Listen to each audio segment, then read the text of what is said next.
Hi. എപ്പോഴും ജീവിതത്തിൽ സന്തോഷമായിരിക്കുക എന്നുള്ളത് നമ്മൾ എടുക്കുന്ന ഒരു ചോയ്സാണ്.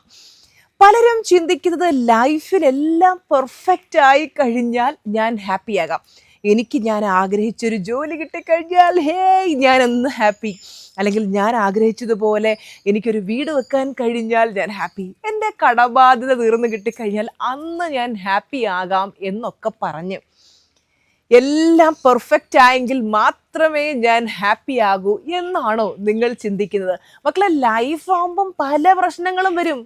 ആളുകൾ നിങ്ങളെ ഇൻസൾട്ട് ചെയ്യും, നിങ്ങളുടെ പ്ലാനുകൾ പൊളിഞ്ഞ് പാളിഷാകും, പല കാര്യങ്ങളും വരും.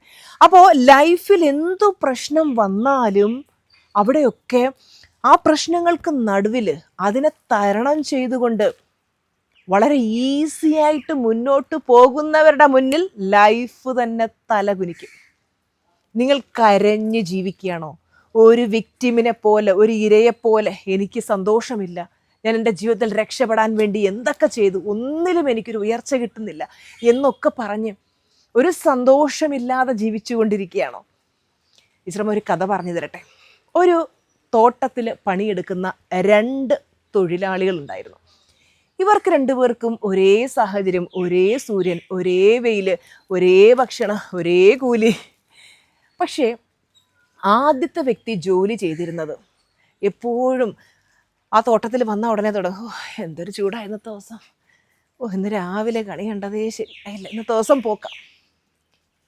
വീട്ടിലാണെങ്കിൽ ഒരു സന്തോഷമില്ല, സമാധാനമില്ല, സ്വസ്ഥതയില്ല. ജോലി ചെയ്ത് കിട്ടുന്ന പൈസ കൊണ്ട് മുന്നോട്ട് പോകാനേ പറ്റുന്നില്ല, കുറേ പ്രശ്നങ്ങൾ. എപ്പോഴും ഇങ്ങനെ സാഹചര്യങ്ങളെ പഴിച്ചുകൊണ്ട് എനിക്ക് ഈ ജോലി ചെയ്യേണ്ടി വന്നല്ലോ എന്ന് പഴിച്ചുകൊണ്ട് അദ്ദേഹം ജോലി ചെയ്തു. എന്നാൽ 2ാമത്തെ വ്യക്തിയാകട്ടെ, അദ്ദേഹം തോട്ടത്തിൽ ജോലി ചെയ്യുകയാണ്, പക്ഷേ മനസ്സിൽ എപ്പോഴും അദ്ദേഹം നന്ദി പറഞ്ഞുകൊണ്ടേയിരുന്നു.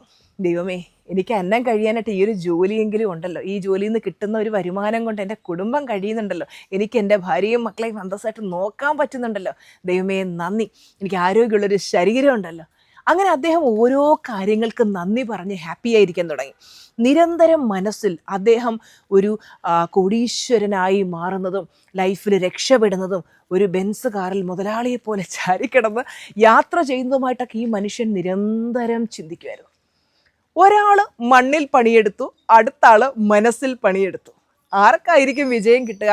ഈ 2ാമത്തെ വ്യക്തി നിരന്തരം ഇത് തന്നെ ചിന്തിച്ച് ഗ്രാറ്റിറ്റ്യൂഡും വിഷ്വലൈസേഷനും ഒക്കെ ചെയ്ത് എപ്പോഴും സന്തോഷമായിരുന്നു. അദ്ദേഹത്തിൻ്റെ ഒരു ഫ്രണ്ടിന്, വളരെ ചെറുപ്പത്തിൽ ഉണ്ടായിരുന്നൊരു കൂട്ടുകാരനെ ഒരു ദിവസം പരിചയപ്പെടുന്നു. ആ ഫ്രണ്ടിലൂടെ ഇദ്ദേഹത്തിലേക്ക് ഒരു പുതിയ ബിസിനസ് ആശയം വരികയാണ്. ആ ബിസിനസ് നല്ല രീതിയിൽ സക്സസ്ഫുൾ ആകുന്നു. ഈ വ്യക്തി ആഗ്രഹിച്ചതുപോലെ ഒരു മില്ലനെയർ ആകുന്നു. ബെൻസ് കാറിൻ്റെ പുറകിൽ ചാരിക്കിടന്ന് അദ്ദേഹം ഇങ്ങനെ പോകുമ്പോൾ വഴിയരികിൽ നിന്ന് പണിയെടുക്കുന്ന ആ 1ാമത്തെ കൂട്ടുകാരനെ കാണുകയാണ്. അപ്പോൾ ആ കൂട്ടുകാരൻ ജസ്റ്റ് ഹായ്ന്ന് കാണിച്ചു. അപ്പോൾ ഇദ്ദേഹം ഹായ്ന്ന് കാണിച്ചപ്പോൾ ഇദ്ദേഹം മനസ്സിൽ ഓർക്കുന്നത് 2 പേർക്കും ഒരേ സാഹചര്യങ്ങൾ, പക്ഷേ ഒരാൾ മണ്ണിൽ പണിയെടുത്തു, ഒരാൾ മനസ്സിൽ പണിയെടുത്തു. നിങ്ങൾ മനസ്സിൽ പണിയെടുക്കുന്നുണ്ടോ? നിങ്ങളുടെ മനസ്സിനകത്ത് നടക്കുന്ന ചിന്ത പുറത്ത് നിൽക്കുന്നവർക്ക് കാണാൻ പറ്റില്ല. മണ്ണിനകത്ത് നമ്മളൊരു വിത്ത് നട്ട് കഴിഞ്ഞാൽ അത് ആ മണ്ണിനടിയിൽ ആ വിത്ത് മുളപൊട്ടി മുകളിലേക്ക് വന്നു കഴിയുമ്പോൾ മാത്രമായിരിക്കും പുറം ലോകം കാണുന്നത്. മണ്ണിനടിയിൽ നടക്കുന്ന പ്രോസസ്സ് ആരും കാണുന്നില്ല, അല്ലേ? അതുപോലെ നമ്മുടെ മനസ്സിൽ വർക്ക് ചെയ്യണം. നിരന്തരം നമ്മളെ തന്നെ ഹാപ്പിയാക്കി വെക്കണം. ചുറ്റുമുള്ള മനുഷ്യർ നമ്മുടെ സന്തോഷം തകർക്കാനായിട്ട് പല പണികളും ചെയ്യും. നമ്മൾ വളരുന്ന കാണുമ്പോൾ അതിൽ അസൂയ പൂണ്ട് നമ്മളെ എങ്ങനെയെങ്കിലും വലിച്ച് താഴത്തേക്ക് ഇടാൻ ശ്രമിക്കുന്ന ആളുകളുണ്ട്. നിങ്ങൾ സധൈര്യം മുന്നോട്ട് പോയിക്കൊണ്ടിരിക്കുക. എന്തൊക്കെ ആളുകൾ പറഞ്ഞാലും എന്തൊക്കെ ചെയ്താലും ഞാൻ തളരുകയില്ല എന്ന് തീരുമാനിച്ചുകൊണ്ട് നല്ല ഹാപ്പി ആയിട്ട്, എനർജറ്റിക് ആയിട്ട്, നല്ല സന്തോഷത്തോടെ മുന്നോട്ട് പോവുക.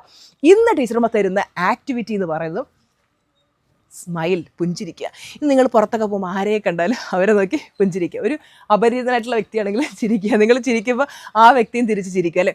മക്കളെ, നമുക്ക് ചിലപ്പം ആരെങ്കിലും പറയുന്ന ഒരൊറ്റ നെഗറ്റീവായിട്ടുള്ള ഒരു കാര്യം ആരെങ്കിലും പറഞ്ഞ് നമ്മളെ ഒന്ന് വിമർശിക്കുകയാണ്, അല്ലെങ്കിൽ നമുക്ക് എന്തെങ്കിലും വരുന്ന ഒരു നെഗറ്റീവ് തോട്ട് വന്നാൽ മതി അന്നത്തെ ദിവസം മുഴുവൻ പോകാൻ.